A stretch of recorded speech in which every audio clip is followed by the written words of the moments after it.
Bahas skenario tentang osteomielitis ya, seperti pada skenario B ini. Nah, ini bisa kita baca sama-sama. Robi usianya berapa? 10 tahun. Dibawa dengan keluhan nyeri, bengkak, dan tidak bisa menggerakkan tungkai sebelah kanan sejak 2 minggu yang lalu. Oke. Jadi 2 minggu ini dia keluhannya itu memang udah nyeri gitu ya, bengkak, terus nggak bisa gerak. Kemudian ternyata ada luka. Lukanya itu ada satu di tulang kering di bagian atas depan yang mengeluarkan nanah lukanya ya. 3 bulan lalu dia ada riwayat. Apa riwayatnya? Dia ada cedera gitu ya, cedera di tungkai kanan yang membentur lapangan sehingga mengalami luka lecet, bengkak, dan nyeri di tungkai kanan bawah tersebut. Oleh orang tuanya, lukanya itu dirawat, kemudian Robi dibawa ke dukun, urut dan dilakukan urut-urut. Ya, jadi dia bukannya dibawa ke dokter, tapi bengkak dan nyerinya semakin bertambah ya. Kalau orang zaman dulu kan mikirnya udahlah dukun-dukun, semuanya dukun ya. 2 bulan yang lalu Robi dibawa kembali ke dukun lagi. Jadi udah berapa kali dia ke dukun ya. 3 bulan ke dukun, 2 bulan ke dukun gitu ya. Dan diurut juga di dukun yang 2 bulan ini. Terus dia diberikan ramuan juga gitu ya dan ditutup dengan daun, kemudian diikat di tungkai kanan bawahnya. Selanjutnya karena tidak ada perubahan, bengkaknya masih ada, baru ke dukun urut yang lain. Jadi udah berapa kali total dukun? Ayo, 3 ya. Jadi dukun yang 3 bulan, dukun 2 bulan, kemudian ada lagi dukun yang lain diurut lagi, tidak berkurang, dan lukanya masih mengeluarkan nanah, udah parah banget ya kayaknya. Terus baru dibawa ke dokter terakhiran nih, dan perawat langsung melakukan tata laksana pembersihan luka ya, karena nanah itu harus dikeluarkan gitu ya. Pasien berteriak sakit banget, namun dokter dan perawat tetap melakukan pembersihan perawatan luka tersebut. Kenapa? Karena sebenarnya kita nggak boleh tetap ya kita harus kalau anak-anak yang sakit itu kita harus memberikan persuasif ya, kalimat yang menenangkan ya. Sebaiknya kita nggak tetap membersihkan, tapi kita harus menenangkan pasiennya. Misalnya, "Sakit banget, aduh sakit," gitu kan, kayak orang anak-anak yang disunat tuh kan sakit banget gitu kan. Terus kita bilangnya kayak gini, "Aduh, enggak deh, nggak sakit." Pokoknya kita harus menenangkan, "Kita keluarin ya nanahnya," atau "Kita keluarin ya, penyakitnya," gitu. Jadi pasien juga bisa kita alihkan, ke baca ya bismillah ya atau apa. Jadi intinya kita harus mengedukasikan ke pasien supaya dia nggak teriak-teriak gitu ya. Kemudian dari pemeriksaan fisik kita bisa dapatkan RR yang meningkat 26 kali per menit dengan takikardi. Kenapa? Karena nyeri yang hebat itu menyebabkan, jantung berdenyut, cepat juga. Kemudian isi dan tegangan yang cukup dengan tekanan darah 100/70 masih bagus, namun ada peningkatan suhu menjadi 38 derajat Celcius. Kita lihat fast score-nya 7. Dari keadaan spesifik, tinggi badan 110 dengan berat badan 25 kilogram. Dari kepala kita dapatkan konjungtivanya pucat. Waduh, berarti ini ada something nih kenapa pucat ya. Apa ada HB yang rendah? Nah, ternyata betul dari laboratorium HB-nya 9 gitu ya. Kemudian sklera tidak ikterik dari toraks, abdomen bagus semua. Namun kita lihat dari ekstremitas bawah, look-nya atau inspeksinya itu asimetris. Apa sih asimetris itu? Asimetris itu apa? Ayo, siapa yang tahu? Kanan dan kiri beda ukuran guys, itu namanya asimetris ya.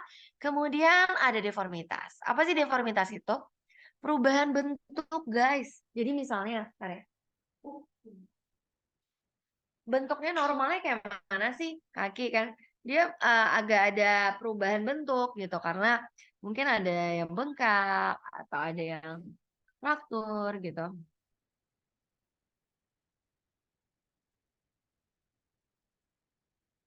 Bentar ya.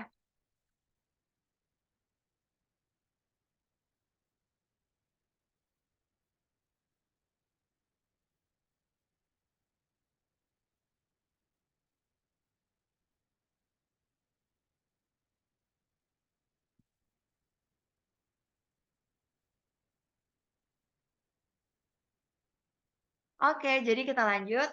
Intinya kalau deformitas itu adalah perubahan bentuk ya, yang tidak normal tentunya. Kemudian ada fistal. Fistal itu apa guys? Ayo, apa sih fistal? Fistal itu kayak saluran gitu ya. Entar ya kakak cari bahasa Indonesianya. Fistula itu adalah ruangan ya, hubungan abnormal ya. Jadi kayak ada em, apa ya? Ibaratnya ada ruang baru yang nggak normal, gitu antara dua rongga tubuh yang seharusnya terpisah. Ya, jadi itu namanya fistula. Ya, fistula adalah saluran yang terhubung secara tidak normal di antara dua rongga tubuh yang seharusnya terpisah. Oke? Nah, ada fistol ternyata. Kenapa? Karena abses ya mungkin di ekstremitas bawahnya. Dan ada pus, bayangin aja ada nanah ya.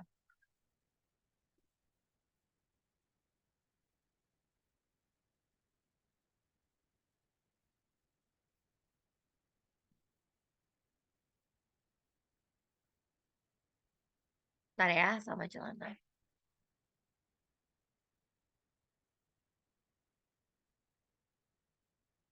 Oke, terus kita lanjut lagi. Ada luka terbuka nggak ada, perdarahan aktif nggak ada. Pada feel itu apa sih? Palpasi guys ya.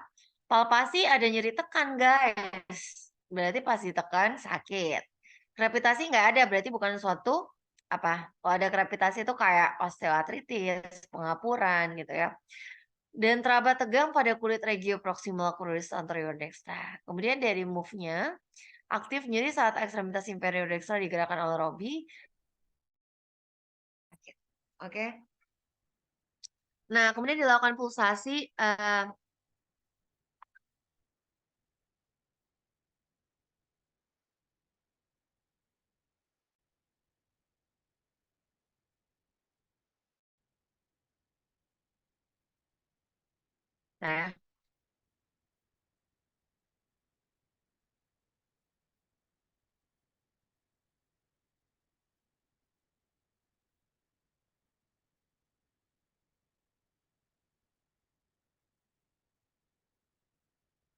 nah jadi kalau dari, eee, feel-nya tadi ya krepitasi nggak ada, terus kemudian teraba tegang pada kulit regio proximal cruris anterior dextra.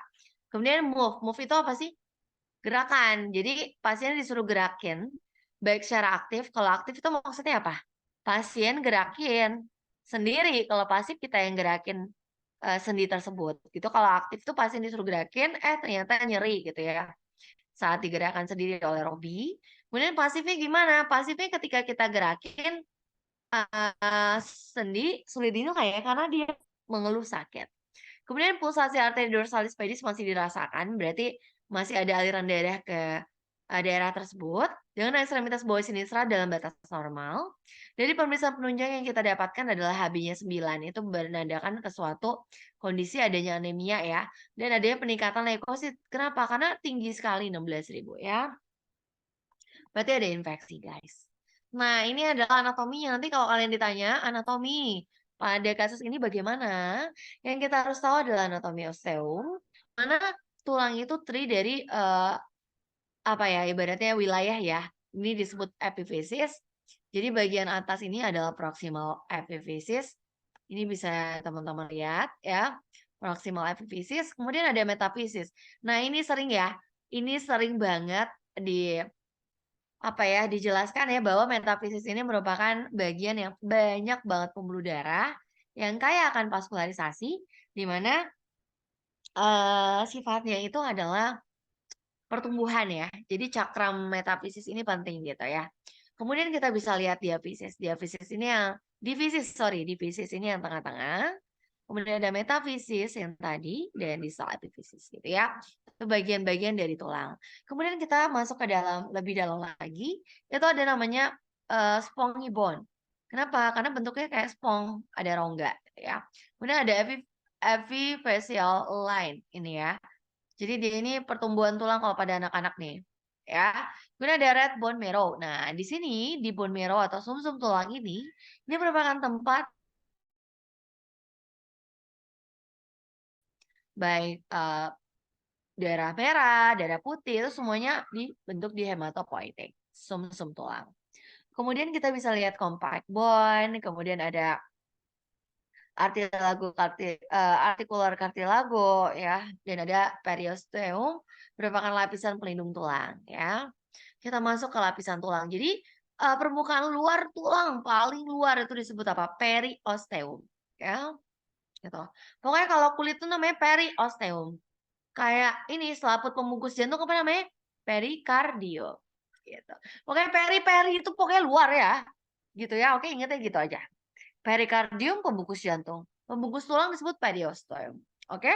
Nah, periosteum ini adalah lapisan terluar tulang yang terdiri dari dua lembar jaringan ikat, di mana lapisan selanjutnya terdiri dari dua tulang kompak yang merupakan jaringan lapisan yang teksturnya halus dan padat, sedikit berongga, ya, dan sangat kuat. Tulang kompak itu mengandung banyak zat kapur, kalsium fosfat, dan karbonat sehingga menjadi padat dan kuat. Jadi kalau kita itu butuh kalsium, kenapa? Untuk tulang gitu ya. Di dalam tulang yang padat ada banyak lapisan tulang kan halus yang terlihat agak seperti spons. Apa ya namanya, sekeras tulang kompak, tapi masih sangat kuat. Untuk tulang spons atau spongy bone itu merupakan lapisan yang teksturnya berongga dan berisi sumsum tulang. Kemudian kita bisa lihat lagi, ada yang namanya endosteum, adalah jaringan ikat areolar, di mana dokter bisa lihat apa jaringan yang longgar ya, di mana melapisi rongga sumsum. Kemudian ada sumsum tulang sendiri atau bone marrow sendiri itu merupakan lapisan yang paling dalam yang berbentuk gel. Kalian pasti sering ya makan sumsum tulang, ayo, sumsum tulang ayam, sumsum tulang sapi gitu ya. Jadi itu enak banget kan. Jadi kayak, apa, lunak-lunak gitu dan enak gitu rasanya. Di sini bagian itulah yang memproduksi sel-sel darah merah, darah putih, dan keping darah. Nah, ini kalian harus paham ya, apa namanya, sel-sel yang ada pada tulang itu, ada osteosit, kemudian ada apa lagi? Ayo ada apa lagi? Ada osteoblast, ada osteogenic, dan osteoclast. Ini bedanya apa nih? Ayo. Jadi sangat berbeda ya. Kalau untuk osteo, ya, untuk osteosit itu merupakan maintain. Maintain itu apa sih? Maintain itu artinya adalah memelihara bone tissue atau jaringan, tulang itu sendiri. Kemudian untuk osteoblast, yang namanya blast itu apa? Blast. Blast itu artinya yang membentuk ya. Jadi dia membentuk forms. Forms itu membentuk matriks tulang. Tapi kalau osteoclast, dia yang meresorpsi, yang menghancurkan. Yang namanya class itu berarti dia ibaratnya yang resorb gitu, yang menyerap. Intinya dia yang ngeluarin gitu kalsium dalam tulang. Itu yang jelek lah osteoklas itu ya. Makanya pada osteoporosis itu tidak seimbang antara osteoklas dan osteoblast. Karena apa? Ya bisa karena diet yang kurang gitu ya, atau ada penyakit tertentu gitu, degeneratif dan sebagainya. Intinya osteoblast itu harus seimbang dengan osteoklas. Jadi ada yang membentuk dan ada yang menghancurkan gitu ya, kalau udah sesuai usianya. Kemudian kita masuk ke osteogenik ya. Osteogenik, terus ada lagi, jenis selnya ya, kalau sel osteogenik, dia berkembang menjadi osteoblast dan letaknya di periosteum dan sumsum. Osteoblast itu pembentukan tulang, osteosit mempertahankan konsentrasi matriks, dan osteoklas resorpsi tulang. Nah, ini kalian juga harus paham bentuk-bentuk dari tulang itu sendiri, ya kita udah tadi belajar lapisannya, dari dalam keluar dari luar ke dalam, kemudian ini kita juga belajar, strukturnya ya, di mana ada, ini yang spong, ini yang compact. Jadi nggak semua tuh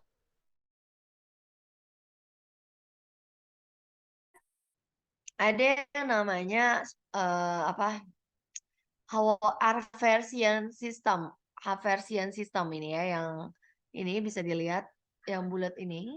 Kemudian ada yang namanya Central Haversian Canal, ya, saluran Haversian, kemudian Volkmann's Canal, ya, kemudian blood vessels.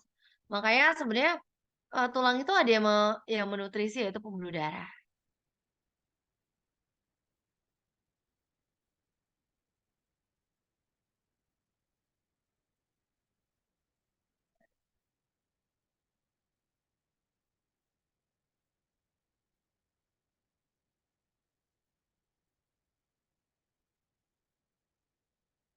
Nah ya.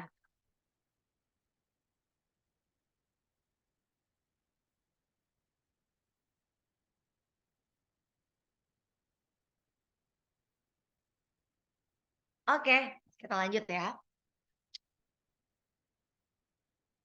Nah,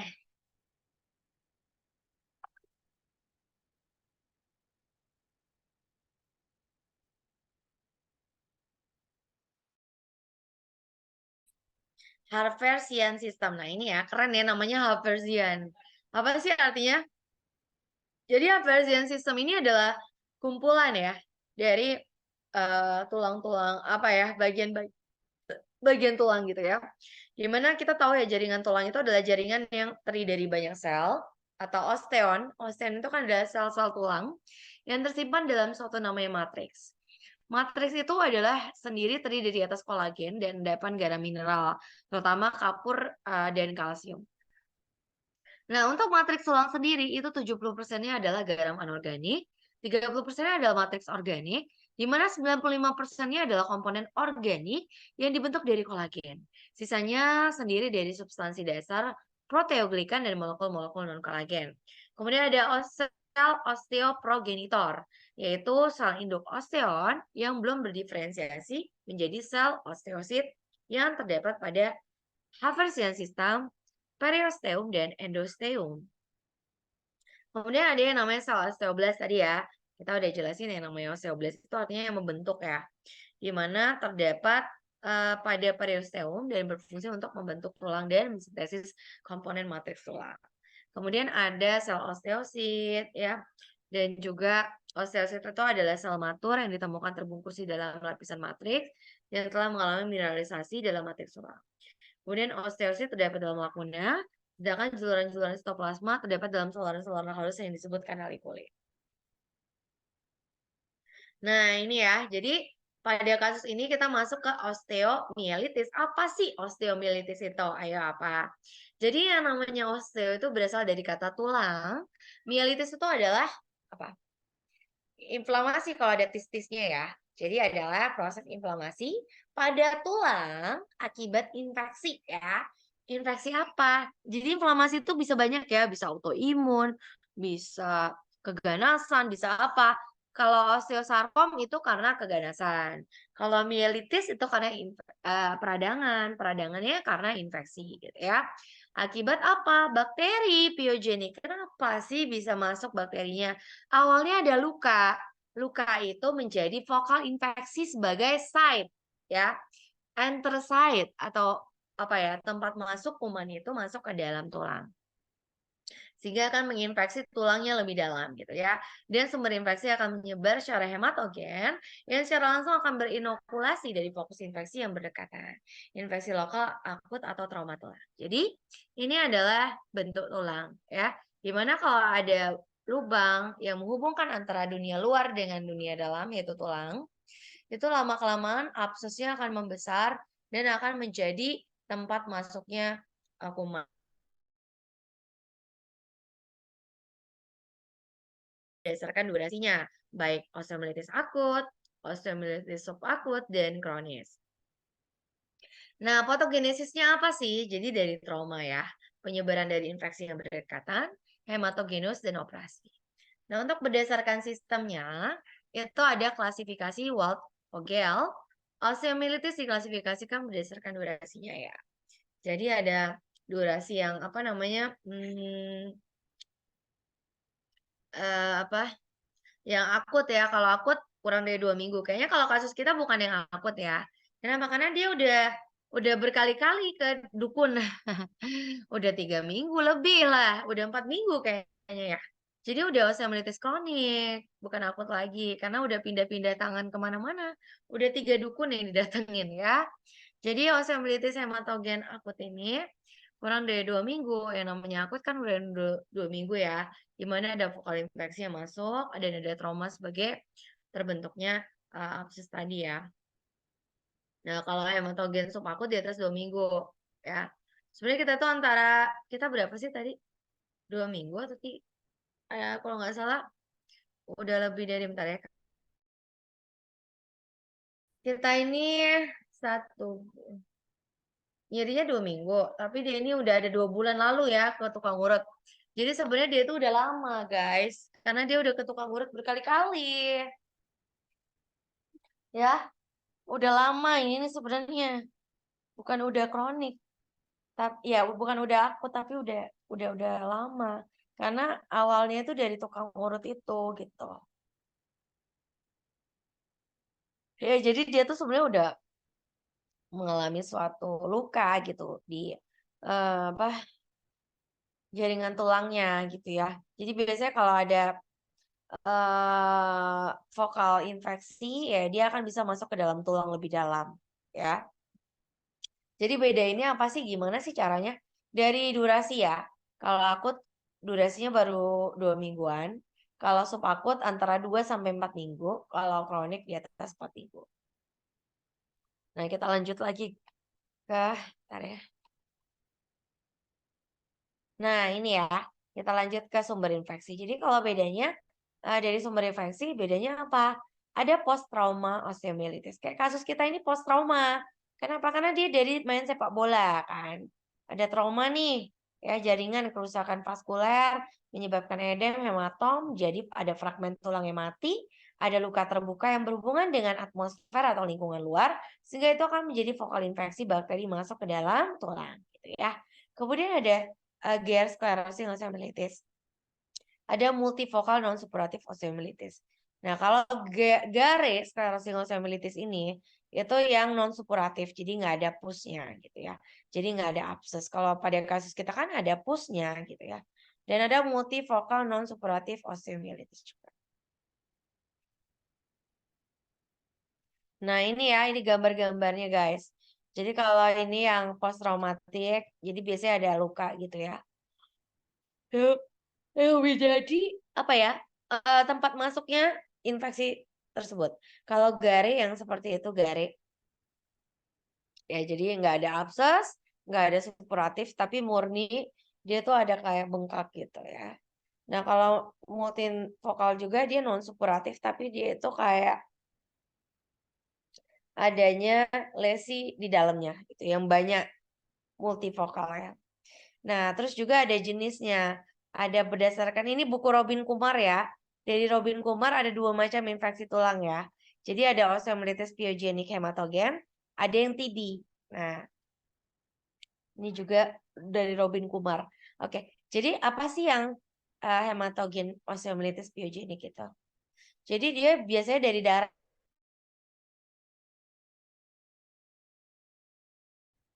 masuk ke tulang, jadi penyebarannya secara hematogen.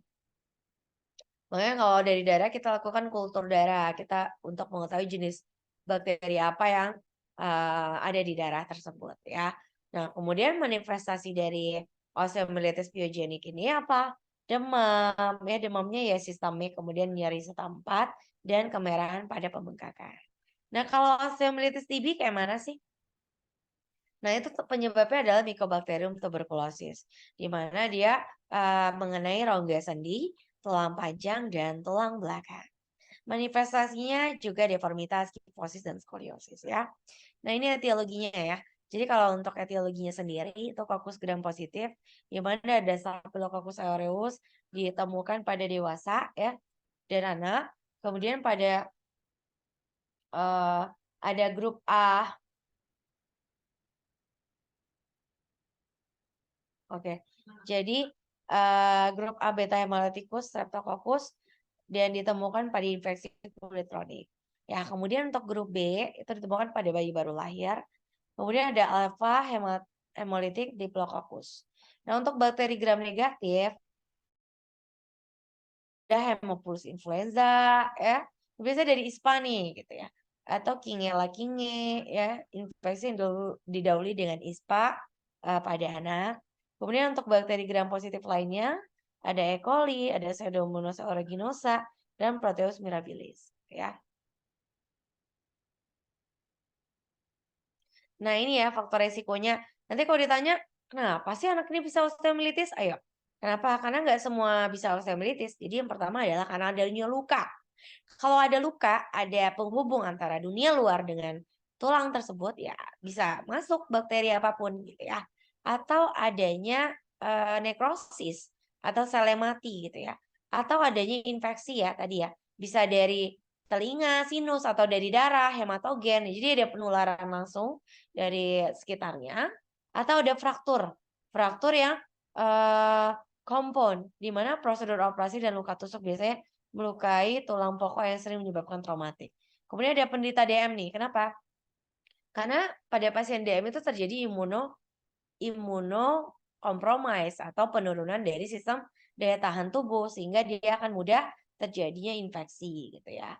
Kemudian aliran darah yang rendah pada pasien hipertensi, perokok, kolesterol ya, biasanya pada orang dewasa ya, atau imunodefisiensi atau orang yang mengalami penurunan sistem imun ya. Nah, untuk manifestasi klinisnya itu, dari usia ya. Kalau kasus kita kan usianya berapa? 8 atau 10 tahun tadi ya. Di mana ada keluhan nyeri, kemudian demam, dan ada riwayat infeksi sebelumnya. Jadi demam dan, nyeri itu penting. Kemudian kita lihat dari parameter fisiknya, ada nadi yang takikardi dan adanya, tanda-tanda peradangan. Apa sih? Kalau rubor, dolor, tumor, fungsiolesa ya.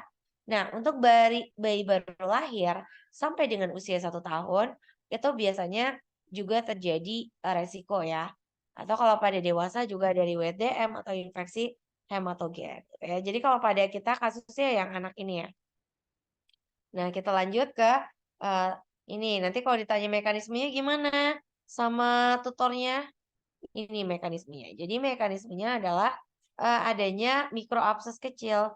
Dari mana sih abses itu? Ini sayang, yang hijau ini absesnya. Nah, mikroabses kecil itu masuk ke dalam pembuluh darah kan. Jadi kan kalau kalian misalnya nih, Kakak rasa kalau kita cewek semua ya, nggak main sepak bola. Mungkin ada teman kalian, teman Amalia misalnya, itu habis main bola dia terlalu kuat tendangannya, sehingga ada luka di kakinya. Luka itu akan menjadi tempat masuknya kuman. Apalagi kalau udah berdarah nih, udah reaksi peradangan. Abses namanya. Di mana pus itu makin lama dia makin meluas ya.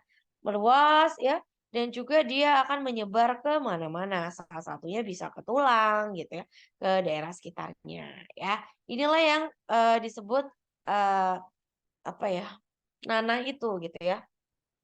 Jadi mikroabses itu awalnya pada orang-orang yang daya tahan tubuhnya jelek, absesnya nggak keluar, bertahan di situ dan terjadi infeksi yang makin meluas ya. Jadi makin berekspansi atau meluas daerahnya ya sampai ke trabekula tulang. Anyaman tulang juga mulai dengan mengurangi fokus, abses menyebar. Intinya absesnya itu semakin luas gitu ya. Membentuk apa, mengelilingi sequestrum atau involucrum. Jadi, nanti tulang yang mengalami nekrosis itu disebut apa, sequestrum, ya. Nanti kalau kalian harus tahu istilah-istilah sequestrum itu adalah apa, tulang yang mengalami nekrosis ini sayang, yang terbang-terbang ini loh, ini sequestrum, ya. Tulang yang sequestrum apa ini guys, yang lepas ini tulang sequestrum itu adalah tulang yang mati, yang udah nekrosis, guys. Ya, itu namanya sequestrum. Oke, nanti sequestrum itu akan dikelilingi oleh tulang baru, ya, yang disebut sebagai involucrum. Oke, gitu ya, guys.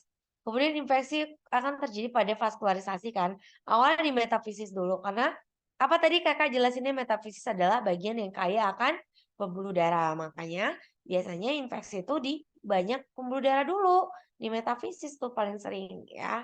Nah, kemudian dia akan menyebar ke lebih dalam lagi. Sehingga akan menyebabkan eksudasi cairan dan menyebabkan tekanan di dalam tulang itu sendiri atau intraoseus meningkat dan akan menyebabkan nyeri yang hebat terus-menerus ya. Nah, inflamasi akut dan kongesi vaskuler pada bagian metafisis itu akan menyebabkan stasis vaskular dan penurunan dari tekanan oksigen. Kemudian akan menyebabkan terbentuknya kolonisasi bakteri pada fase awal terjadi impending ischemia dan resorpsi yang berhubungan dengan kombinasi aktivitas fagosit dan akumulasi lokal sitokin, growth factor, prostaglandin, dan enzim bakteri. Pada hari kedua dan ketiga terjadi namanya pembentukan pus di dalam tulang dan terjadi penekanan sepanjang kanal Volkmann ke bagian permukaan sehingga terbentuk abses subperiostal. Nah, ini adalah pada anak periosteum relatif lebih lemah, sehingga absces subperiostal menyebabkan pus menyebar sepanjang tulang untuk kemudian kembali masuk ke tulang pada level yang berbeda ke dalam jaringan lunak di sekitarnya.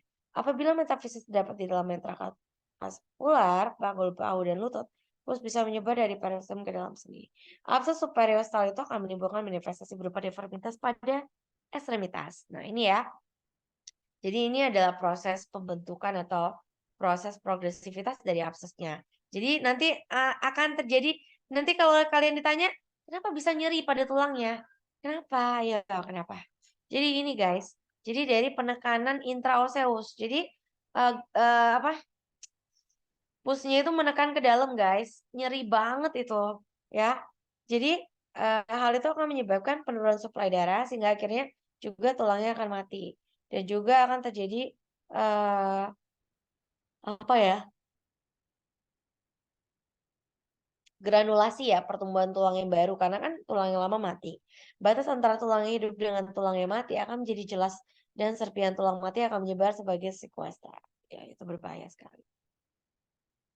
Nah, ini juga ya masih proses yang tadi, di mana debrisnya itu lama-kelamaan akan menghilang. Debris itu apa sih? Kumpulan bakteri-bakteri yang terbang yang di dalam abses itu menghilang, itu nggak bisa diem aja kalau ada apa? Ancaman. Dia akan mengeluarkan tentaranya ya untuk melakukan fagositosis ya oleh makrofag dan limfosit dan resorpsi osteoklas. Fokus kecil pada tulang trabekula dapat sepenuhnya diresorpsi dan meninggalkan kavitas kecil. Nah, untuk pada osteomelitis itu sering terjadi pembentukan tulang yang baru. Area sekitar zona terinfeksi akan mengalami porosis ya yang disebabkan oleh hiperemi dan aktivitas osteoklas ya. Namun jika pus tidak menghilang secara spontan maupun dengan dekompresi, tulang baru akan membentuk lapisan di dalam tulang dan dari bagian dalam lapisan superiosteum. Ini bisa kalian lihat ya di voluculum itu adalah apa ya? Lapisan tulang baru yang menebal di bawah, tulang yang mengalami, masalah tadi, ya intinya ada sequestrum. Kalau udah ada sequestrum, oh berarti adanya, eee, tulang baru ya, itu namanya sequestrum, lapisan tulang yang menebal ya. Oh sequestrum, ya involucrum itu ya lapisan tulang baru yang menebal di bawah lapisan superiosteal.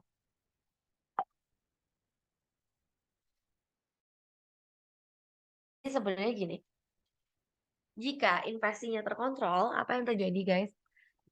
Jadi jika infeksi terkontrol, tekanan intraoseus juga akan menurun.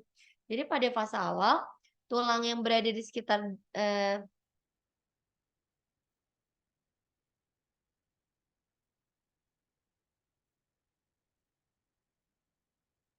oke, tulang yang berada di sekitar densitas zona terinfeksi akan meningkat. Mekanisme ini sering dengan reaksi periosteal, ya, yang akan menyebabkan penebalan dinding tulang. Nah, jika proses penyembuhan tidak terjadi, nodus infeksi akan tertanam dalam tulang yang akan menyebabkan terbentuknya pus dalam debris tulang yang tersebar secara intermittent melalui sinus persisten. Infeksi ini akan menjadi kronik osteomelitis. Oke? Nah, ini ya mekanisme anemia penyakit kronik. Karena pada kasus em, apa namanya? Kasus kita itu ada anemia HB-nya 9.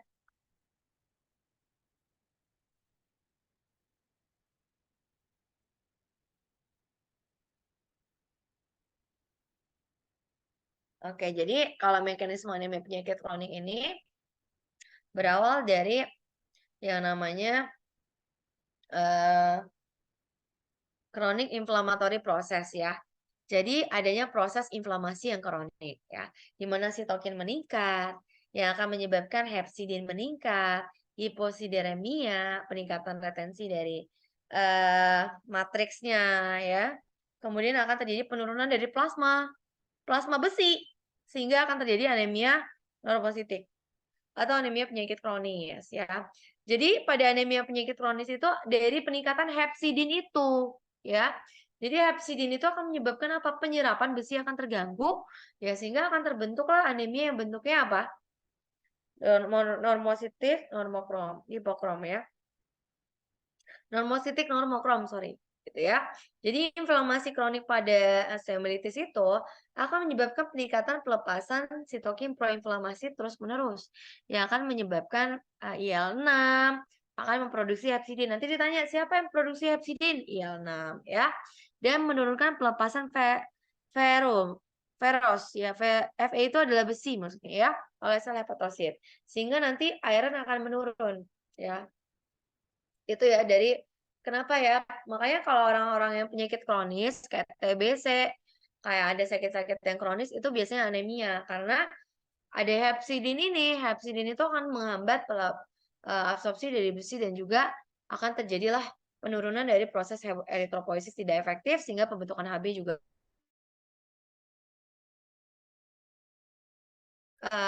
menghasilkan namanya hormon eritropoietin juga ya.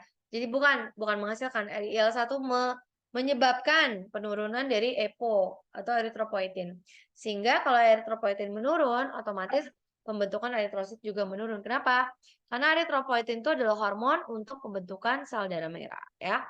Kemudian bukan hanya IL-6, IL-1, TNF-alfa juga berperan untuk menurunkan proliferasi progenitor eritroid dan meningkatkan fagositosis makrofag oleh retikuloendothelial system. Eritropoiesis dari dalam sumsum tulang akan terganggu akibat infeksi pada osteo. Jadi pada kasus ini kan RR-nya 26 nih. Kenapa?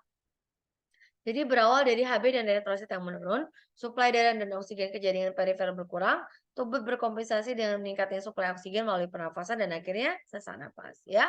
Untuk diagnosisnya apa? Jadi pada minggu pertama terjadi perubahan jaringan lemak yang menunjukkan adanya pembengkakan. Kondisi ini berhubungan dengan hematoma atau infeksi jaringan lunak. Pada minggu kedua terdapat lapisan ekstrakortikal yang redup. Kondisi ini berhubungan dengan pembentukan tulang periostal yang baru ya. Ada sequestri, absces subperiostal. Kemudian ada yang namanya involucrum. Ya. Nah, ini adalah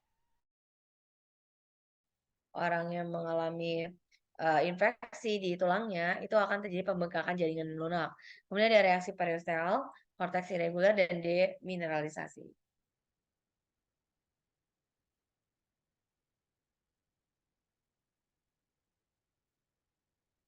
Oke, jadi seperti itu ya. Nah, pada ronsen osteomelitis subakut yang kayak mana? Jadi nanti pasien ini bagusnya di ronsen. Jadi kita bisa menentukan, oh dia ini masih yang akut, oh dia ini yang subakut gitu ya. Jadi kalau pada subakut dia ada kavitas pada metafisis tibianya, kemudian mengandung cairan seropurulen yang kental dan kavitas dikelilingi oleh jaringan granul ya. Granulasi yang terhubung dari akut dan kronik sel peradangan sekitar dari trabekulat tulang sering kali menebal dan sering kali membuat gambaran erosis pada epifisis. Nah, pada pemeriksaan radiologis dapatkan bentuk oval radiolucent kavitas 1-2 cm. Jadi kayak ada kavitas, kayak lubang gitu di tulangnya. Ini ya. Nah, yang kronik gimana gambarnya? Ada tepi tebal, ada sklerosisnya. Jadi beda ya secara kalian nanti kalau bedainnya, oh ini kronik, oh ini masih subakut, itu dari ronsennya gitu ya. Kalau kronik itu dia tepinya yang kayak mana sih? Tepinya itu kalau kronik itu masih tebal ya, dan adanya reaksi subperiostal gitu di sekitarnya. Oke? Nah, untuk pemeriksaannya tadi kita look, feel, move. Pokoknya kalau ekstremitas kalian ingat aja look. Look itu apa? Inspeksi. Semuanya dari inspeksi. Ya, kalian lihat ada luka atau enggak, ada perubahan bentuk atau enggak, deformitas, apakah ada bengkak atau enggak, itu harus tanyain semua, harus dijelasin ya.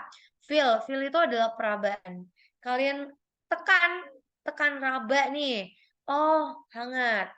Oh, apa namanya? Krepitasi, ada bunyi gitu ya.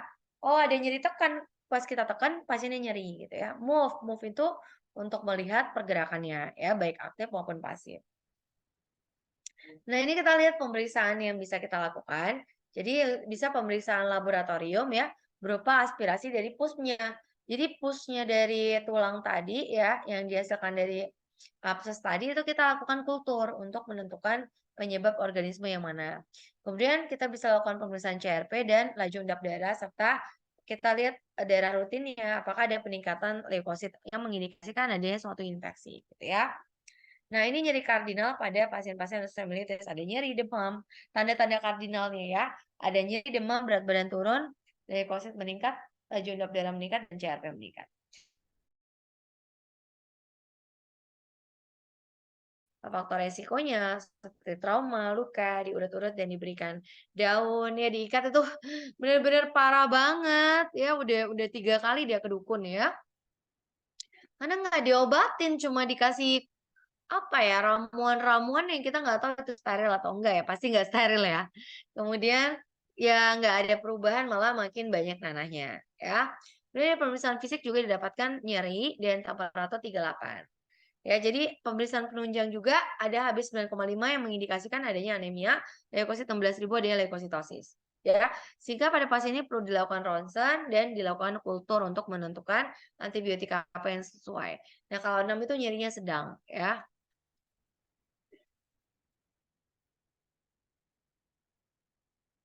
Nah, kita sudah di penghujung. Nah, ini ya, jadi nanti kalau ditanya, antibiotiknya apa? Jadi tata laksananya dulu nih. Tata laksana itu adalah, suportif dulu ya, ya pasti nyerinya kita atasi dengan analgetik, dehidrasi untuk, demamnya ya, bisa juga antipiretik dan juga intinya kita lakukan, drainase untuk mengeluarkan nanahnya ya. Dan kita biasanya lakukan traksi ya untuk mencegah dislokasi. Kemudian, antibiotik itu penting ya, biasanya kita sesuaikan dengan pola kuman apa yang paling banyak. Sebelum kita lakukan hasil kulturnya, karena kan kultur tuh keluarnya semingguan. Jadi kita bisa berikan terapi antimikroba yang sesuai ya, yang spektrum luas dulu misalnya kayak gentamicin, cephalosporin gitu ya. Kita lanjut ke tata laksana. Jadi kalau pada osteomielitis akut ini, yang pertama kita lihat inklusi kriterianya. Ya, ada pemeriksaan fisiknya, kurang dari 14 hari, biasanya kalau yang akut ya. Nah, kemudian anak-anak ya, biasanya pada usia 6 bulan sampai 18 tahun, di mana biasanya kita evaluasi, kita cek complete blood count-nya, terus kultur darah, dan lain-lain ya, itu dicek. Dan ini eksklusi kriterianya, misalnya dari wet post operasi, atau ada fraktur, atau ada penyakit lain, itu harus kita lihat. Kemudian, nah ini ya tata laksananya apakah perlu dilakukan pemeriksaan penunjang berupa MRI, apakah perlu dilakukan aspirasi.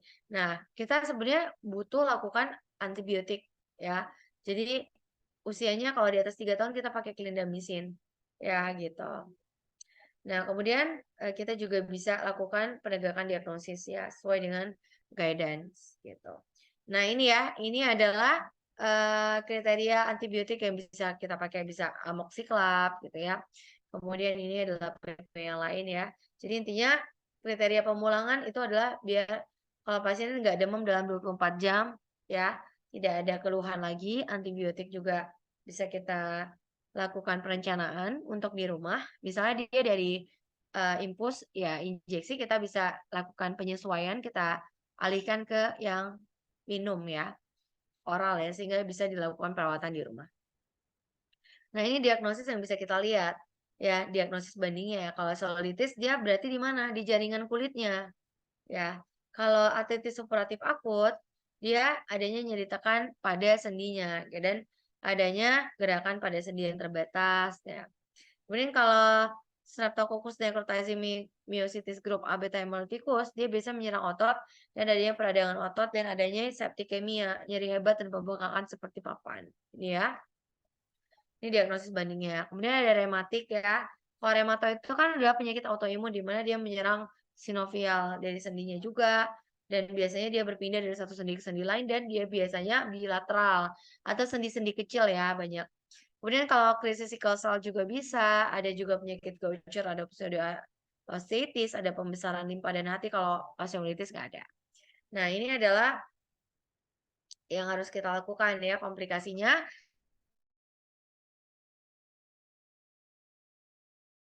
Artritis supuratif pada bayi sangat umum ya.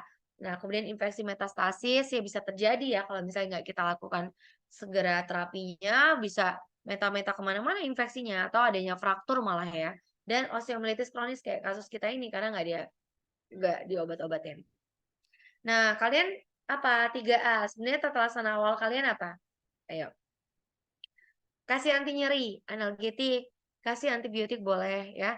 Nanti yang melakukan tindakan pembersihan lukanya adalah spesialis ortopedi. Ya, jadi 3A ya guys.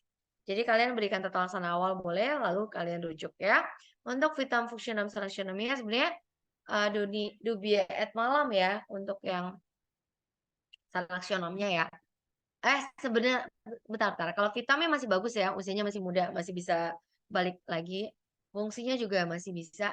Cuman dia tuh ya gitu, untuk sanaksionomnya ya mungkin bisa berulang kalau misalnya pasien tidak rutin mengkonsumsi obat antibiotiknya tidak dihabiskan atau tidak rutin kontrol ya.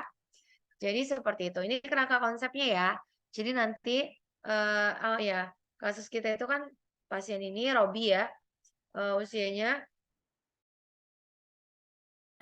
dia kan terbentur nih. Nah, luka.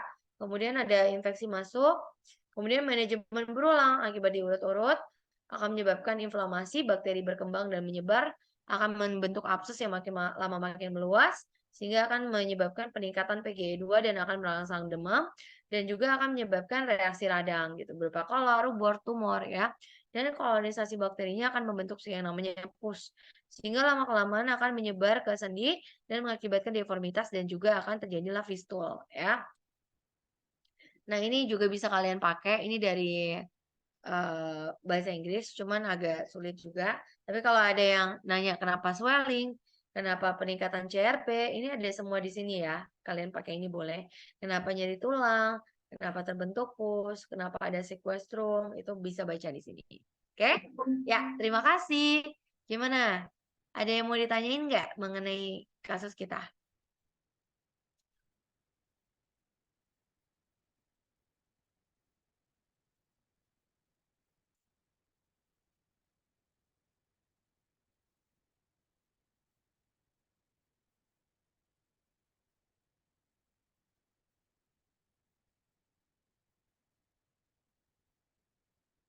Gimana?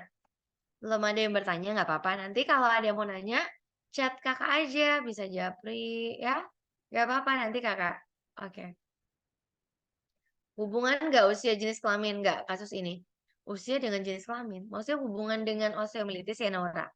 Kalau hubungannya sih untuk evidensinya ya paling banyak pada anak-anak gitu. Jadi usianya karena usianya masih anak-anak ya pasti angka kejadian lebih tinggi dibanding dewasa. Untuk jenis kelamin yang paling tinggi laki-laki lah. Kenapa? Karena laki-laki itu paling banyak dia bermain ya, ya bermain di luar ya sehingga akan beresiko terjadinya luka gitu. Kalau wanita kan jarang main bola nggak ada ya. Jadi hubungannya adalah paling banyak menyerang anak-anak dan laki-laki gitu ya. Jadi dari prevalensinya sayang. Gimana? Nanti untuk makna-makna bisa di WA-in aja nanti kakak jawab ya.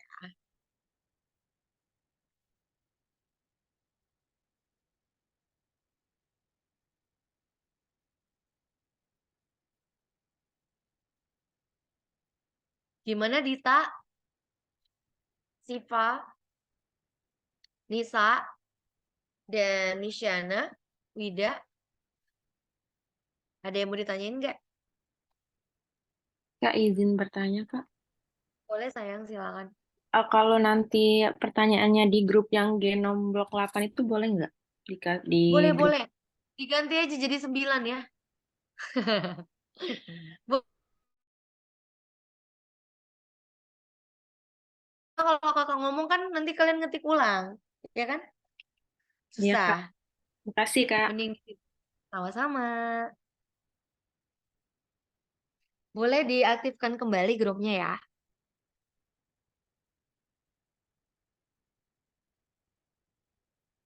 Itu PPT-nya udah pada dikasih. Nanti kalau belum kakak kirim ya.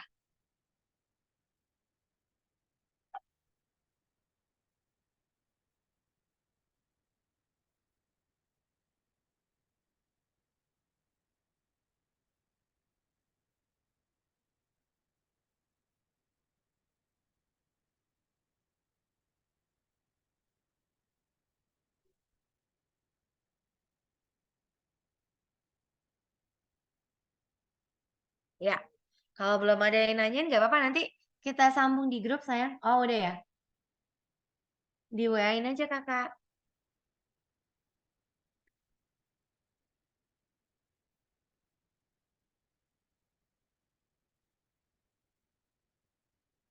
Nanti kakak jawab semuanya ya. Oke sayang, kalau nggak ada yang ditanya lagi, kita bisa cukupkan ya untuk malam ini. Ya, oke. Assalamualaikum warahmatullahi wabarakatuh. Sama-sama Makasih, Kak. Dita.